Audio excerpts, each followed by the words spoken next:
I know you left me down and out. And now the river is red. Got that hit on your head. Should've buried your dead. Should've listened to me and said, Assalamualaikum warahmatullahi wabarakatuh, Kang Bro. Ketemu lagi dengan IWB Kang Mas. Cak, IWB tahu sampai pasti menunggu dengan hasil latihan untuk MotoGP Sepang Malaysia 2025. Karena memang di sini kita akan melihat bagaimana kekuatan masing-masing tim. Dan ternyata Cak, beda dibandingkan dengan sebelumnya.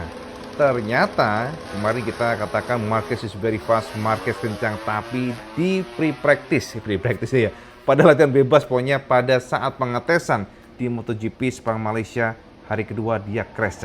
Dia crash menggunakan fresh tire dan crash di turn 9 atau tikungan 9. Jadi teman-teman, ini membuat banyak sekali ya komen-komen mengatakan Marquez finish, Marquez is no longer exist lagi karena Pecco memang luar biasa. Karena hari ini Pecco menutup segalanya. Pecco very fast, fantastic, sangat kencang. Wes bosone pokoknya bauan terkang Mas. Itu yang bisa kita simpulkan. Tapi teman-teman, perkenalkan IWB menyodorkan banyak data buat sampean semuanya. Jadi data kita gali, data kita akan coba share ke sampean biar semuanya itu jelas Cak. Jadi tidak ada rahasia di antara kita. Selalu IWB katakan demikian. Karena bagaimanapun jangan melihat dari apa yang ada, time attacking only jangan. Tapi kita harus melihat simulasi race dan ternyata Cak, per hari ini mayoritas pembalap sudah melakukan simulasi race. Jadi simulasi sprint seperti yang lalu-lalu dan hari ini pembalap menggunakan motor mereka dengan settingan race dengan menggunakan dry untuk ban yang sudah dipilih oleh mereka, ban dry race. Dan rata-rata pembalap menggunakan motor tersebut digeber seperti simulasi race sungguhan ya, dengan 9 sampai dengan 10 lap. Dan ternyata kita menemukan indikasi yang sangat kuat, yang sangat menarik untuk kita bahas. Nah, kita akan bahas itu teman-teman semuanya. Tapi begini Cak, kita akan memberikan gambaran kesampaian supaya jelas seperti apa dan bagaimana. Jadi IWB sudah siapkan penjabaran IWB biar padan jinglang dan jelas. Karena IWB nggak mau semuanya berdasarkan asumsi, kita harus membongkar datanya. Dan ternyata dari sini bisa kita pertanyakan, kok bisa sih Marquez what happen ayak now nih, kok Marquez delosor lagi? Tapi ada sesuatu hal yang saya harus tahu Cak. Seperti apa? Sebenarnya itu saja di sini Kang Mas. Cak, akhirnya di hari ketiga telah usai Kang Mas. Dan dari sini IWB banyak sekali mengamati pergerakan dari para pembalap. Dan tentu saja seperti yang sudah IWB terangkan ke semuanya bagaimana jalannya tes untuk MotoGP Sepang Malaysia ini, maka bisa kita simpulkan suka nggak suka bahwa GP24 masih luar biasa. Teman-teman semuanya, hari ini dilaporkan bahwa di Sepang Malaysia kondisinya adalah partly cloudy. Jadi di beberapa bagian seperti kemarin ada mendung dengan suhu 31 derajat Celcius. Sementara kondisi trek adalah dry atau kering dan kelembapan sedikit lebih tinggi dibandingkan dengan kemarin, di mana kelembapan mencapai 62%, sementara kemarin adalah 61%, dan groundnya ternyata lebih panas dibandingkan dengan kemarin. Sekarang atau ground hari ini mencapai 42 derajat Celcius. Jadi ini adalah informasi basis yang bisa IWB share semuanya bagaimana para pembalap hari ini mencoba untuk attacking, kemudian mencari settingan. Dan teman-teman, ternyata dengan motor yang sudah matang, dengan basis yang sudah luar biasa, Alex Marquez berhasil menjadi pembalap terkencang pada penutupan hari ketiga di hari Jumat Sepang Malaysia Test MotoGP 2025. Ini adalah sebuah pertunjukan, sebuah pembuktian bahwa Alex Marquez tidak bisa dipandang sebelah mata dengan GP24 yang memang luar biasa. Teman-teman semuanya, GP24 adalah motor Ducati yang menjadi role model untuk pengembangan pada GP25.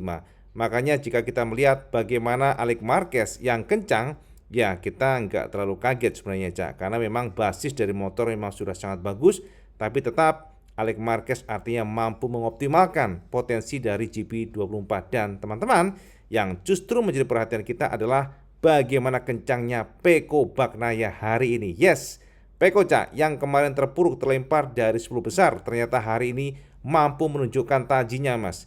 Pecco menorehkan lap time yang sangat luar biasa, yakni 1 menit 56,5 detik, dan ini kalau kita lihat memang sangat nempel banget dengan Alex Marquez. Jadi hanya terpaut 0,007 detik. Ya, benar-benar sepersekian ratus detik, Cak. Ini betul-betul nempel dan artinya apa? Pecco Bagnaia menjadi pembalap yang membuktikan bahwa dia unggul dari Marquez untuk time attacking. Sekali lagi IWB jelaskan di sini, IWB tekankan di sini untuk time attacking. Loh, kok bisa Cak IWB? Tenang Kang Mas, kita akan bahas pelan-pelan. Kita akan bahas step by step biar sampai tercerahkan. Nah, setelah Pecco Bagnaia, akhirnya nomor 3 adalah Fabio Quartararo yang sangat nyaman dengan mesin yang terbaru. Jadi teman-teman semuanya, Yamaha memang bekerja keras untuk aerodinamika, distribution weight, dan bahkan kita juga sudah bahas kemarin bagaimana Yamaha merombak dari sisi aeronya, dari sisi sasisnya, engine-nya, karakter dari power delivery-nya. Dan ternyata untuk generasi terbaru ini Fabio lebih kencang. Fabio merasa confidence dan kalau kita lihat memang kestabilan untuk M1 yang 2025 lebih baik dibandingkan dengan sebelumnya.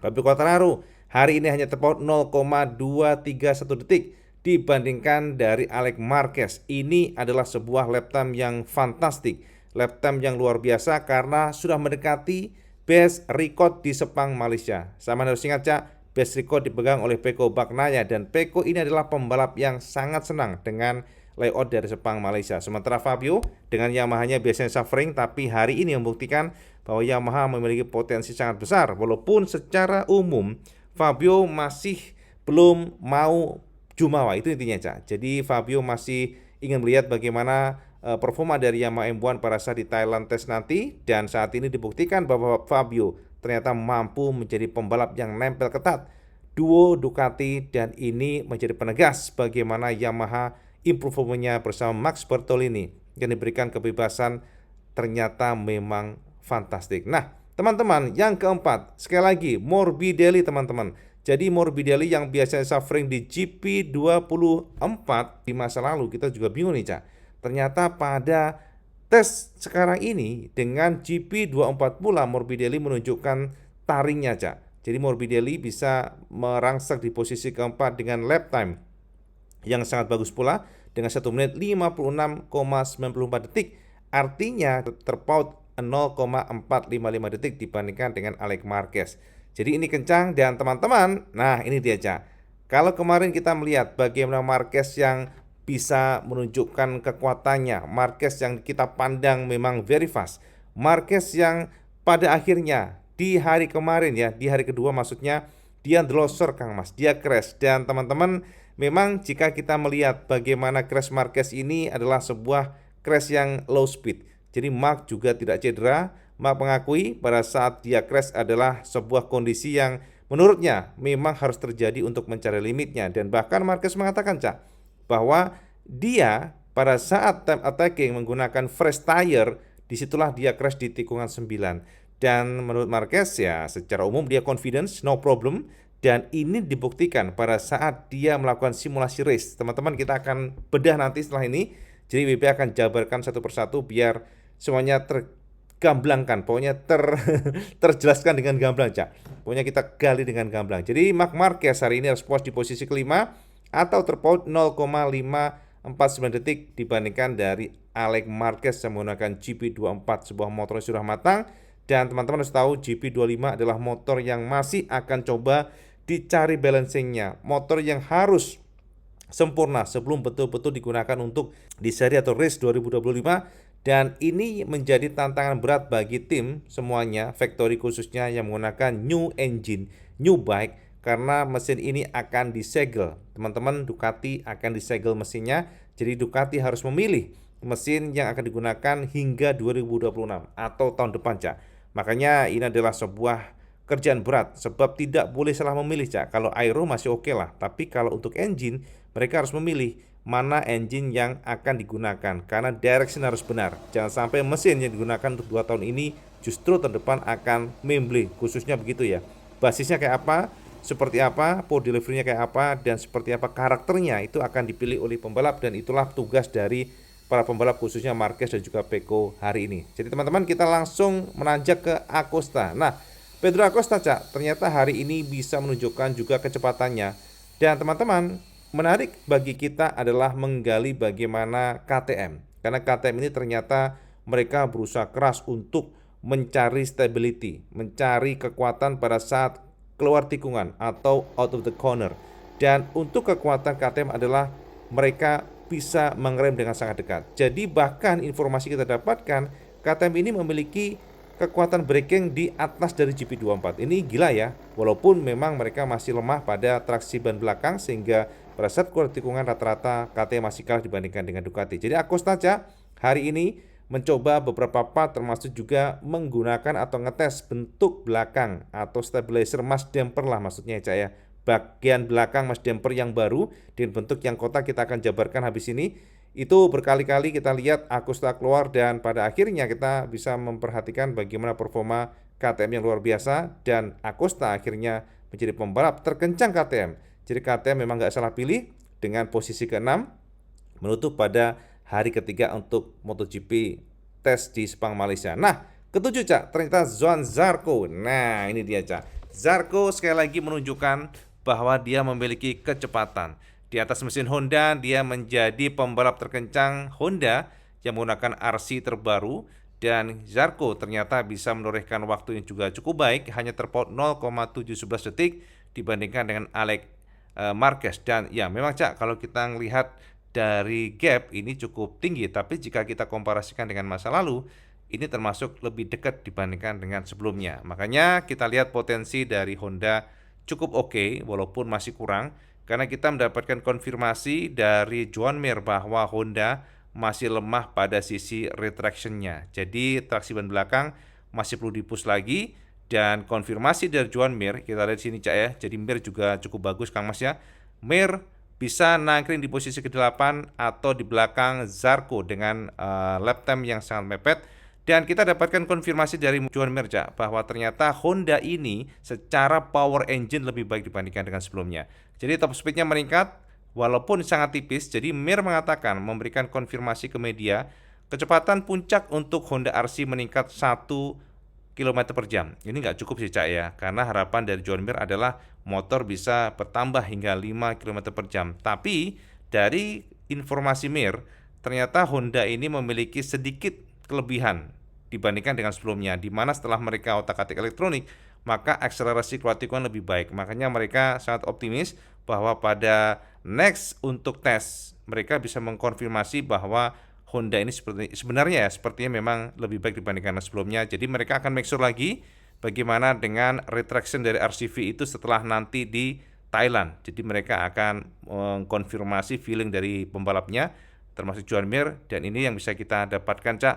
Bahwa Mir ternyata cukup puas walaupun dia masih banyak yang kurang ya dari Honda supaya bisa mengejar para lawannya. At least sekarang improve dibandingkan dengan sebelumnya. Nah, sebenarnya ternyata Marco Bezzecchi Cak. Bezzecchi, well memang Aprilia setelah kita lihat bagaimana Aprilia terperosok dengan Raul Fernandez dan juga Jorge Martin Cak yang crash kemarin. Ternyata Aprilia hanya bisa menempatkan pembalapnya di posisi terkencang ke-9 dengan Bezzecchi. Jadi teman-teman memang Martin kemarin bisa kita konfirmasi ada sedikit perang atau debat ya teman-teman semuanya antara Aprilia dan Michelin. Karena Aprilia merasa bahwa yang membuat Martin crash adalah kualitas dari ban Michelin. Jadi lambat panas katanya kata dari Aprilia. Tapi kalau dari konfirmasi Michelin maksudnya ya. Jadi Michelin membantah itu. Michelin mengatakan setelah dilihat dari data telemetri mereka, dilihat dari reaksi dari ban, sudut kemiringan dan sebagainya, ternyata dikonfirmasi bahwa Jorge Martin itu crash gara-gara memang terlalu miring Cak. Informasi dikatakan pada tikungan tersebut ya, pada tikungan pada saat crash ternyata Jorge Martin lebih miring 10 derajat dibandingkan dengan biasanya. Itu yang dikonfirmasi Michelin sehingga Michelin mengatakan bahwa this is not about the tire, tapi ini memang dari pembalapnya. Ya, sejauh ini sih saling membantah, saling menguatkan, artinya saling menuduh, tapi yang jelas itu yang bisa kita dapatkan Cak. Nah, selanjutnya adalah Alex Rins Cak. Teman-teman semuanya, konfirmasi dari Alex Rins ternyata dia saat ini sudah merasa cukup happy walaupun di posisi ke-10. Dan dari Rins pula kita akhirnya mengetahui bahwa banyak sekali masukan dari Dovizioso yang sangat berguna bagi para tim Yamaha. Karena saat ini memang Rins sendiri sangat bersyukur ya dengan adanya Pramac karena dia sekarang bisa melihat secara paralel antara data tim factory dan juga tim satelit, dan ini membantu Rins untuk mengumpulkan data dan pengaturan elektronik serta frame. Informasi kita dapatkan bahwa Yamaha juga melakukan pengaturan elektronik dan juga frame. Walaupun sejauh ini Rins merasakan motor improve banyak, akan tetapi masih ada gejala motor kurang traksi ban belakang. Itu yang dikonfirmasi oleh Rins, dan mereka akan mencoba untuk mengimprove kembali pada saat pengetesan di Thailand nanti. Nah, untuk yang akhirnya Formula de Guerca, yes, ini sang rookie yang kemarin cemerlang. Ternyata pada saat penutupan di hari ini, pada tes ketiga di Sepang Malaysia, hanya mampu finish di posisi ke-11 dengan gap mencapai hampir 1 detik atau tepatnya di 0,908 detik dibandingkan dengan Alex Marquez. Ini tidak bisa kita tampik, Cak. Pengalaman dari sang pembalap, di mana Aldeguer adalah pembalap yang baru saja menggunakan ban Michelin dibandingkan dengan sebelumnya. Dan itu membuat dia harus beradaptasi, dia harus mencari limit, ini nggak gampang, Cak.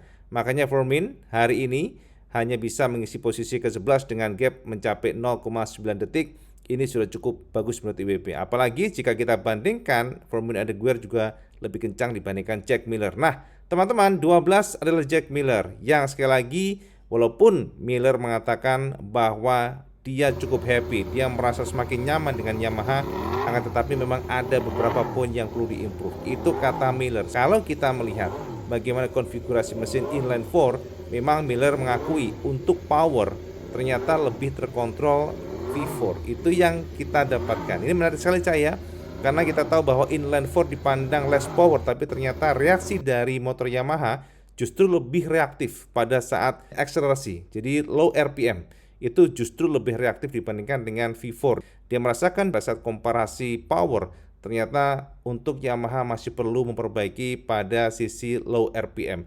Jadi lebih reaktif, dan itu membuat motor gampang slide, dan itu juga membuat pada saat motor keluar tikungan nggak bisa sekencang motor lainnya. Karena pada saat pembalap mencoba membuka gas penuh, maka gejala sliding itu terdeteksi pada ban belakang. Itulah kenapa, Cak, sekarang ini Miller memberikan masukan kepada Yamaha untuk mengatur power delivery pada saat low RPM, keluar tikungan, dan juga pengaturan elektronik yang dia yakin sekali bahwa Yamaha akan terus berkembang dan berkembang. Terbukti Fabio Quartararo juga luar biasa hari ini, sangat konsisten, Cak. Nah, Binder Kang Mas, ternyata Brad Binder mengakui bahwa dia banyak belajar dari Pedro Acosta, dan Binder sama dengan Pedro, secara paralel mereka terus mencoba mencari limit dari KTM karena mereka ingin mengumpulkan semua data dan akan dibawa oleh mereka pada saat pengetesan nanti di Thailand. Sementara Ai Ogura ternyata juga harus puas di posisi ke-14 dengan gap mencapai 1,261 detik. Ke-15 adalah Luca Marini, Cak, yang harus puas di posisi yang cukup jauh. Luca sekali lagi memang banyak sekali mengumpulkan data-data, dan dia percaya diri bahwa dengan Honda Cruise sekarang ini dengan Romano Albesiano akan membuat perbedaan. Jadi step by step Honda mencoba untuk bergerak maju. Apalagi kita tahu sendiri kemarin Honda jajal slotbox yang baru model tawon, Cak, yang model belenduk, Cak. Dan ternyata beberapa input memberikan gambaran bahwa bisa saja nanti di masa depan model dari slotbox belakang ini akan digunakan, walaupun semuanya masih perlu dikonfirmasi di Thailand. Nah, 16 Viñales, Cak. Viñales ternyata di atas mesin KTM kesulitan, dan IWB juga surprise bagaimana dengan Bastianini yang ternyata juga kesulitan. Nah, untuk Viñales dan juga Bastianini, mungkin khususnya kita fokus kepada Enea Bastianini, Cak.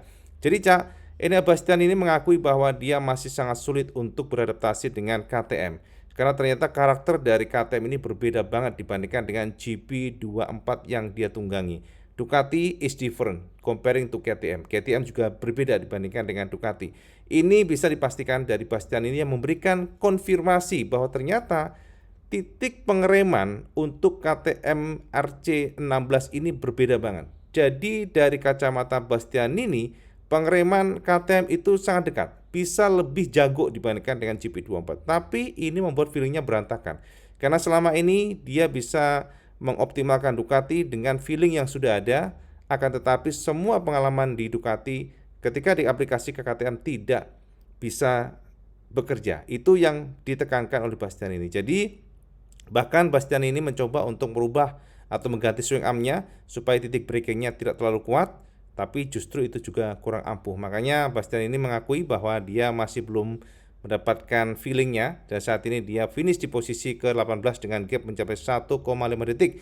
Ini gila Cak, ini jauh banget Cak dibandingkan dengan pembalap-pembalap Ducati lainnya pastinya. Dan 19 adalah Somika Chantra, 20 Piro, dan Savadori 21, Dovizioso yang sangat setia untuk mengguide Yamaha, dan sepertinya memang cukup terbukti Subasi Dovizioso kelihatan banget Cak. Kita lihat seperti apa nanti pada saat di Thailand Cak. Nah tentu saja tidak afdol kalau kita nggak menggali bagaimana pergerakan dari para tim dan pembalap di Sepang Malaysia, termasuk part-part apa aja yang dijajal oleh mereka. Dan sekarang Cak, kita fokus pada Ducati yang ternyata pasukan merah ini jajal sebuah aero belakang yang cukup unik Cak. Jadi jika kita lihat mereka ngetes sebuah aero yang berbeda dibandingkan dengan sebelumnya, di mana bentuk aeronya memiliki dua sayap dengan shape yang berbeda, dengan posisi yang berbeda dibandingkan dengan sebelumnya. Dan teman-teman, ada hal yang cukup menarik bagi kita adalah hadirnya sebuah talang Cak. Jadi talang cekungan kayak bak begitu.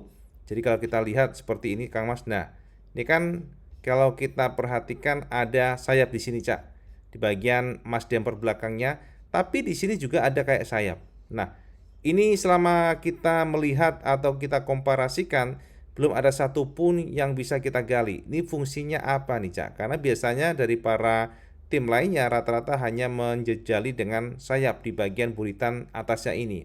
Entah dia ada 3 bilah atau 2 bilah seperti Yamaha ataupun Honda.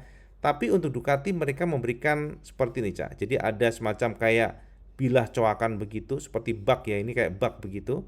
Jadi kayak semacam ya bukan apa ya, kayak kantung ya, kayak kantong ya modelnya. Dan teman-teman yang menarik adalah dari beberapa analisa dan kumpulan informasi yang IB coba kolek, ternyata ini ada hubungannya dengan pemecah dari angin Cak. Ya memang kita belum bisa konfirmasi, tapi beberapa rumor mengatakan bahwa ini adalah salah satu cara dari Ducati untuk membuat additional turbulency angin. Ini juga kita agak bingung maksudnya apa.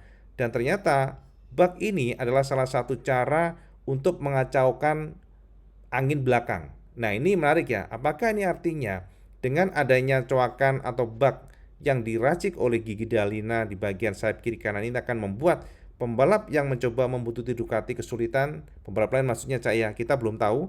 Tapi pasti ini adalah salah satu komponen yang dites oleh Ducati di Sepang Malaysia, dan kita perlu gali, kita perlu share ke samping biar sampean tahu. Walaupun sejauh ini belum ada konfirmasi apakah model ini akan digunakan oleh mereka pada finalnya nanti. Tapi yang jelas ini adalah komponen yang dites oleh mereka pada tes Sepang Malaysia. Nah ini adalah gambar yang bisa lebih besar ke samping semuanya pada saat pengetesan Yamaha dan Alex Rins. Teman-teman semuanya, Rins memberikan konfirmasi bahwa secara feeling dia memang masih berusaha untuk mendapatkan feelingnya. Dan secara general Yamaha masih lemah di bagian traksi ban belakang. Dan jika kita lihat dari motornya, Yamaha ngetes beberapa desain yang cukup kompleks Cak. Desainnya maksudnya begini Cak. Ada motor di mana mereka menggunakan hager bagian belakang atau bagian ini spatbor kolongnya Cak. Tapi di bagian lainnya, motor lainnya kadang-kadang dipasang. Ada yang kosong seperti ini, ada yang dipasang. Jadi kita masih mencoba mencermati apa maksud dari Yamaha seperti ini. Apakah ada hubungannya dengan cooling system di bagian ban belakangnya atau rear tire, kita belum tahu. Tapi yang pasti memang kita menemukan bahwa Alex Rins menggunakan motor yang tanpa spatbor kolong ya. Seperti ini. Ada juga di saat sesi yang lain dia menggunakan model ada spatbor kolong. Sementara bagian belakang Cak, ada perbedaan yang cukup kompleks di bagian mesh damper atau belakangnya ini. Yamaha meracik ulang. Yamaha sepertinya ingin mencoba menstabilkan bagian belakangnya. Artinya ini semuanya berhubungan dengan vibrasi ya, karena memang dengan damper yang tepat, dengan kalkulasi yang akurat, maka akan membuat performa dari stability meningkat. Baik itu dari vibrasinya yang lebih minim dan juga dari traksi ban belakangnya akan membantu motor sedapat mungkin mendapatkan traksi ban belakang. Karena memang Michelin memiliki kelebihan dari retraction-nya. Itulah kenapa jika kita lihat untuk bagian belakang Yamaha saat ini semakin nungging dan juga semakin gede ya sekilas. termasuk juga sayap-sayapnya. Sementara pada saat kita menggali informasi pula, Yamaha jajal model engine yang berbeda, sasis yang berbeda, aero mungkin nggak banyak, tapi yang difokuskan oleh mereka saat ini adalah engine-nya. Dan engine untuk 2025 yang dites oleh mereka, katanya ya informasinya memang little bit strong, jadi lebih kuat. Artinya powernya lebih bagus dibandingkan dengan sebelumnya, tapi power delivery-nya lebih smooth atau lebih enak. Dan ini fokus utama karena Jack Miller juga memberikan masukan kepada Yamaha supaya bisa mengatur motor dari inline 4-nya Yamaha lebih jinak. Itu katanya. Kalian tahu sendiri ya bahwa ada informasi sebelumnya Yamaha ternyata memiliki engine inline 4 yang brutal di bagian low RPM-nya. Itu membuat pembalap seperti menggunakan atau nunggang motor 2 tak pada saat nunggang atau pada saat mengendalikan M1. Itu. Nah, ini Cak untuk yang Honda Kang Mas. Jadi Honda secara intensif mereka banyak eksperimen di bagian damper belakangnya. Jadi ada yang model tawon, ada yang model sayap, ada yang model kayak ya seperti inilah saya. Jadi modelnya berjendol begitu Cak, tapi belakangnya benar-benar kayak puntung. Semuanya tidak lepas dari pengetesan, tidak lepas dari aero, tidak lepas dari bagaimana mengimprove bagian retraction. Dan ternyata jika kita lihat ada improvement yang cukup menjanjikan dari Honda. Kita lihat bagaimana tadi sudah share ya beberapa pembalap Honda yang masuk 10 besar, dan ini adalah salah satu poin aero yang bisa saja dipertimbangkan di masa depan walaupun ada pro kontra termasuk Ducati. Nah teman-teman, tadi kita sudah share kesampaian sebuah desain yang agak unik ya untuk bagian belakang dari Ducati di bagian aero belakangnya. Tapi ini adalah gambar yang lebih jelasnya, gambar yang lebih memberikan semacam penjabaran yang jelas kepada sampean semuanya, karena Ducati juga ternyata ngetes, lihat nih, aero yang berbeda, aero yang sangat-sangat besar ya dibandingkan dengan sebelumnya. Bagian ground effect-nya lihat keluar banget Cak. Sebenarnya di sini ada coakan dan di area sini juga sama Kang Mas. Lalu bagian ground effect-nya kita lihat, downwash duct-nya juga direvisi, dan ini untuk setpoint-nya lebih mungil. Sementara di bagian area belakang untuk fairing-nya ada kisi-kisi seperti ini. Semuanya memang diracik untuk membuat motor lebih baik. Dan jika kita perhatikan ini tadi Cak, yang Ibu sudah share ke sampean, bagaimana bentuk dari belakangnya, dari sayapnya. Jika kita lihat ada perbedaan yang cukup signifikan dibandingkan dengan sebelumnya, di mana Stegosaurus sayap ini lebih lebar tapi hanya 2 bilah, tapi ada tambahan di bagian bawahnya sini. Ini adalah tambahan yang membuat kita juga penasaran, karena ada beberapa analisa mengatakan bahwa ini adalah salah satu cara Ducati untuk memecah turbulensi udara atau mengganggu bagian belakang pembalap yang mengikuti. Kita nggak tahu Cak, semuanya masih analisa Cak. Jadi ini adalah motor yang dites oleh Ducati pula, bentuknya agak berbeda dengan aero yang berbeda pula Cak. Nah teman-teman, ini adalah final yang IWP ingin share ke sampean semuanya biar sampean tahu. Jadi sampean tahu sendiri tadi kita sudah share tentang konfirmasi untuk lap time-nya, bagaimana Marc Marquez yang hanya mengisi posisi ke-5 kalau nggak salah tadi ya, sementara Pecco Bagnaia merangsek di posisi yang luar biasa di posisi kedua time attacking-nya. Tapi itu adalah time attacking Cak, sekali lagi itu adalah time attacking, dan IWB selalu memantau seperti apa simulasi race-nya. Dan teman-teman, ternyata pembalap hari ini, oh ya, informasi buat sampean kalau kita lihat nih, ya tadi kan kita sudah jabarkan mengenai aeronya, dan ternyata jika kita lihat Cak, ini adalah konfirmasi bahwa Ducati seperti yang menggunakan aero yang mirip dengan GP24. Lihat nih, aeronya setpotnya ya, ini ternyata lebar sampai ke bawah, tidak yang mengecil, ya jadi ini lebih identik dengan model GP24. Itu tambahan informasi buat sampean semuanya, termasuk bentuk dari, lihat nih, sayapnya yang tidak ada coakan ke bawah. Jadi sepertinya ini adalah salah satu aero yang digunakan oleh Ducati dan akan dipertahankan walaupun mereka akan mengkonfirmasi lagi pada saat di Thailand. Nah, teman-teman, informasi buat teman semuanya, memang hari ini semuanya sudah menyelesaikan time attacking, menyelesaikan pengembangan, mereka mengumpulkan data, tapi sampean harus tahu bahwa hari ini ada simulasi race yang dilakukan oleh para pembalap. Dan secara lap time, semua tahu sendiri bagaimana Marquez kalah dibandingkan dengan Pecco. Bahkan terpautnya lumayan ya, sekitar 0,4 detik ya kalau nggak salah ya. Tapi, nah teman-teman semuanya, tapi ini adalah time attacking. Bagaimana pembalap melakukan attacking hanya sekali aja. dan mereka menggunakan tipe ban soft. Tapi pada saat kita atau IWB membongkar bagaimana dengan race pace untuk balapannya sendiri bersama semuanya teman-teman semuanya. Jadi ada beberapa pembalap yang menggunakan waktu di Sepang Malaysia tadi menggunakan ban race ya, ban dry race, bukan yang super soft atau soft untuk yang time attacking. Dan ternyata di sini kita menemukan bahwa Marquez adalah salah satu pembalap yang harus diwaspadai Kang Mas. Nah, ini ini adalah sprint simulation lap time di Sepang Malaysia. Dan jika kita lihat di sini nih lihat ya, sampai perhatikan ya, bagaimana lap time-nya. Marc Marquez is amazing Jadi sprint simulation Marquez dengan Pecco Bagnaia bisa kita pastikan bahwa Marquez mengungguli Pecco. Dari sini dari lap kedua, kemudian juga dari lap ketiga, lalu lap keempat, 5 dan sebagainya, itu ternyata Marquez rata-rata bermain di angka 1 menit 57 sekian detik. Sementara Pecco rata-rata di 1 menit 58 detik.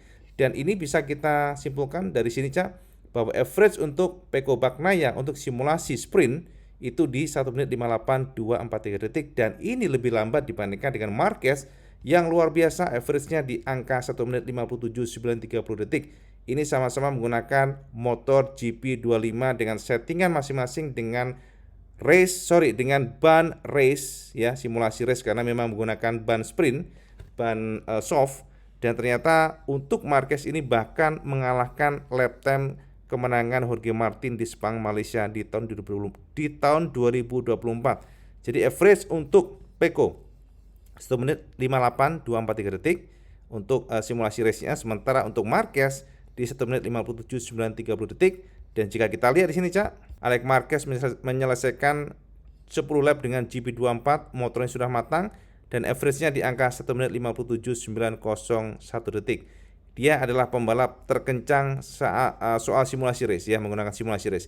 Dan kedua ditempati oleh Marc Marquez dengan 1 menit 57.930 detik. Jadi mengungguli Pecco, dan ternyata untuk simulasi race Formula Adeguer juga sangat bagus dengan 9 lap ya, memutari 9 lap. Kemudian Pedro Acosta juga memutari 10 lap, dan ini adalah top 5 yang bisa semuanya. Saya bisa intip di sini ternyata bisa kita pastikan Marquez dengan GP25 is the best. Dan untuk referensi sampean, Jorge Martin menang di sprint di Sepang Malaysia dengan 9 lap itu di angka 1 menit 58.497 detik. Dan ini artinya Marquez sudah bisa mengalahkan Jorge Martin jika melakukan melakukan sprint race, karena Marquez ternyata lap time average-nya di 1 menit 57.930 detik, sementara Jorge Martin di 1 menit 58.497 detik, dan itu pun sudah menang tahun kemarin. Jadi ini gila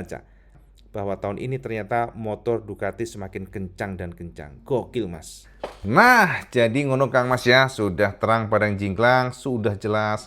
Jadi nggak ada rahasia di antara kita sudah beberkan semuanya. Teman-teman, memang bisa kita pastikan the best bike in the grid saat ini masih GP24. Tapi begini bagaimanapun pembalap tidak boleh langsung terlena, GP24 maksudnya ya. Karena memang konfirmasi dari Alex Marquez, dia merasa sangat nyaman dengan GP24. Dia merasakan bahwa GP24 ini adalah sebuah motor kombinasi luar biasa dari GP22 dengan GP23. Semua kelemahan motor dari GP22, GP23 itu memang betul-betul disempurnakan pada GP24. Jadi kombinasi semua positifnya itu masuk ke GP24. Tapi Alex mengatakan bahwa dia tidak mau terlena, dia ingin melihat dulu seperti apa di Thailand. Tapi secara feeling motornya dia merasa sangat-sangat exciting, sangat nyaman, very comfortable, kata dari Alex Marquez. Informasi semuanya terupdate di MotoGP Sepang dan tidak bisa kita remehkan walaupun Marquez crash ya.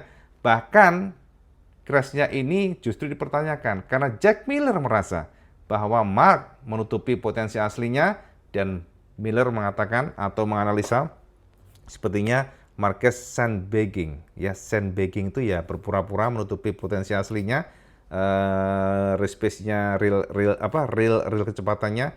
Miller percaya bahwa Marquez menutupi aslinya. Tapi kalau kita lihat simulasi tadi, kita bongkar lap time-nya, memang Marquez kencang Itu ya, update IWB tentang MotoGP tes di Sepang Malaysia 2025 di hari ketiga. Semoga mencerahkan sampean semuanya. Dan sekarang sampean komen di bawah, Cak, kira-kira apakah sampean sekali lagi percaya bahwa nantinya Ducati mendominasi, dan apakah akan ada pertarungan yang seru antara Pecco dan Marquez, dan apakah sampean setuju dengan IWB bahwa sepertinya Pecco dan Marquez beda dibandingkan dengan Rossi dan Lorenzo, karena kalau kita lihat kan Rossi ini dulu star gitu ya, merasa dia kayak wah kalau nggak diberikan yang spesial dia nggak mau, tapi Pecco adalah orang yang rendah hati, wise, dan rukun kayaknya, Cak. Jadi nggak ada gesek-gesekan walaupun ini masih awal, bisa saja nanti ke depan berubah ya. Itu, Cak, update benar-benar semuanya. Dan seperti biasa kalau semuanya suka video semuanya, like, share, dan subscribe channel Cak. Sampai sholat 5 waktu karena itu yang paling penting. Assalamualaikum warahmatullahi wabarakatuh. Selamat segendes.